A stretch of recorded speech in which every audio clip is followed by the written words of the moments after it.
pessoal, então esse áudio aqui eu quero fazer uma parte, né, para explicar algumas coisas muito importantes para o entendimento desse assunto tão complexo a muitos chamado geopolítica, né?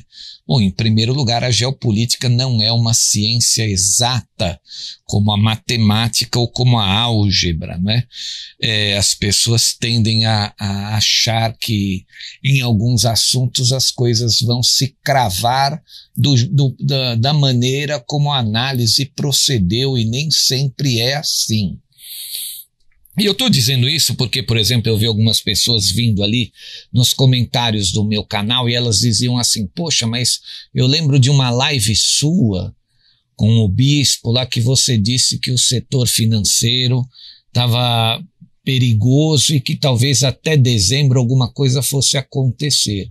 Sim, eu lembro de ter dito isso, fui enfático quando eu disse isso.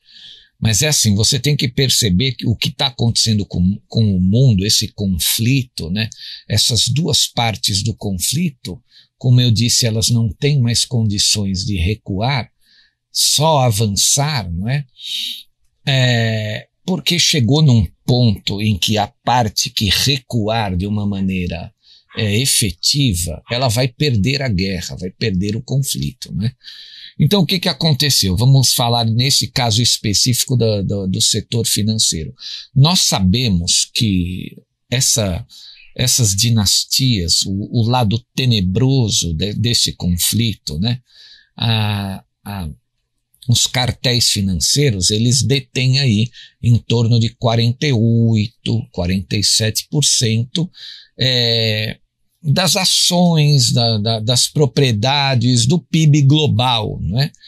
Quando eles vieram para essa estratégia que aconteceu em 2020, que todo mundo sabe qual é, a estratégia que eles usaram em 2020 para detonar com as economias, né, para detonar com as bolsas, para comprar tudo na Bacia das Almas, o outro lado também respondeu, né, e nós sabemos como respondeu, emitiram moeda, ofertaram crédito, né, protegeram os agentes econômicos da melhor maneira possível.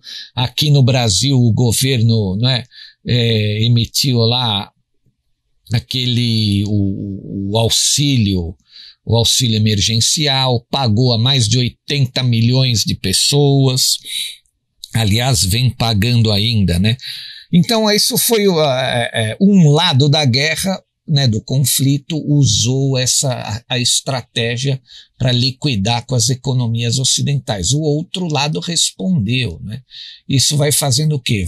Um vai tentando encostar o outro na parede, e as coisas, elas não são, o tempo nesse assunto ele não é preciso. Então vocês percebam, por exemplo, que eles marcaram, os cartéis marcaram em Davos para janeiro de 2021, inicialmente, as conversas para resetar o sistema. Não era o Great Reset, seria discutido a partir de Davos em janeiro. Só que, obviamente, eles imaginaram que em janeiro a situação deles estaria muito melhor, não é? Muito melhor, para poder resetar o sistema ao seu favor. E qual seria essa situação? Os governos completamente endividados, os agentes econômicos completamente quebrados, né? Mas esse objetivo, como o outro lado reagiu, e reagiu prontamente e de maneira efetiva, e eu posso até dizer que de maneira brilhante, os objetivos dos cartéis não foram atingidos plenamente.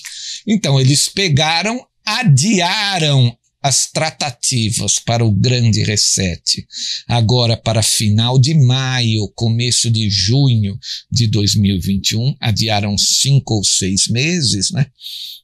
5 meses e meio aproximadamente, porque eles já estão vindo para uma nova tentativa que nós estamos observando aí na Europa acontecendo. E esse canal já fez vários vídeos ali que vocês podem perceber o novo avanço dos cartéis na Europa, né? A fim de prejudicar as economias e os agentes econômicos, né?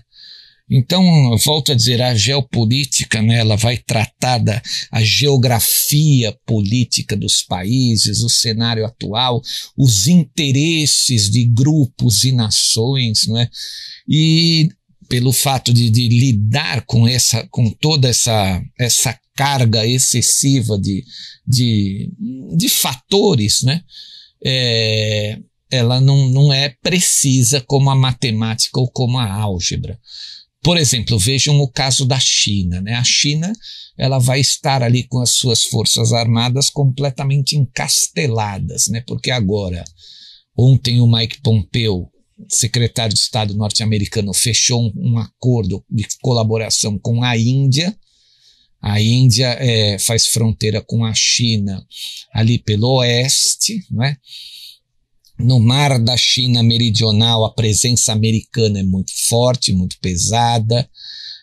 Tem também aliados americanos ali, as Filipinas, a Malásia, etc, etc. Mais ao norte ali, ao norte do mar da China Meridional e a leste da China, você tem o Japão, né? E o Japão agora recebeu autorização também para investir no seu próprio exército, que é um aliado também americano. E ao norte da China, quem é que está lá? A Rússia. A Rússia, exatamente a Rússia de Vladimir Putin. Então vocês conseguem enxergar aí que a China está completamente encastelada, está cercada, ela não vai conseguir sair ali daquela região, do seu próprio território. E isso, qual que é o objetivo, né? A gente, em geopolítica, a gente tenta entender os objetivos das coisas, né? O objetivo talvez seja o nosso lado do conflito, a Nova, a Aliança da Terra, tentar vir com o seu próprio checkmate antes das dinastias darem o seu checkmate global, né, que seria o Great Reset, que vai escravizar todo mundo, né, vai prostrar o mundo e toda a humanidade de joelhos, o Great Reset de Davos, ali, dos clubes de bilionários. Então, obviamente que o nosso lado, a aliança, ela precisa ter a mais completa garantia de que o único exército ali que os cartéis financeiros podem ainda manipular esteja de uma certa maneira, né? Fique de uma certa maneira cercado ali, meio restrito à sua própria região, não é? Tem também ali outro lugar mais ao sul da China também, né? Ao sul, quase ao leste também, que é Taiwan, né? Taiwan fez negócios armados ali com os Estados Unidos, né? Comprou negócios, né? Comprou armas em torno de 1,8 bilhão de dólares, né? Para evitar também uma invasão da China. Então as cartas estão todas na mesa, né? E nós só temos que observar agora o jogo, né? Eu sempre digo que é uma sorte estarmos vivendo em período tão decisivo para a história, né? Para os destinos da humanidade, né? É o período que eu comparo ali com o final do livro Apocalipse de São João, né? Eu já disse algumas vezes, disse nos meus livros, esse período do Apocalipse, na minha concepção, na minha cabeça, ele nasceu lá atrás, há mais de 100 anos, quando então as dinastias tiveram a ideia de criar os bancos centrais ali para escravizar a humanidade pela usura financeira, não é? E foram então mexendo as suas pedras para o seu domínio total, mas começou basicamente ali seria uma data referente, né? 1913, naquela reunião em Jekyll Island, na Geórgia, nos Estados Unidos da América, né? Enfim, é isso. Mais uma análise nossa aqui. Vamos tentar, da maneira possível, enxergar os caminhos aí que podem se abrir à frente. Muito obrigado a todos. Compartilhem sempre os áudios. Valeu, pessoal. Oi pessoal, Marcelo aqui novamente. Você que é eleitor no Rio de Janeiro, eu quero lhe sugerir para 15 de novembro o melhor candidato a vereador para a cidade do Rio de Janeiro. Ele é do PRTB do General Mourão, é amigo do General Mourão, meu amigo e filho do Coronel Fontinelli. É o homem mais confiável e tem os valores que o Rio de Janeiro precisa para um vereador. Eu tenho certeza que você, carioca, votando no Felipe Fontinelli 28728, não vai se arrepender. O Felipe é o melhor para o Rio de Janeiro. Muito obrigado.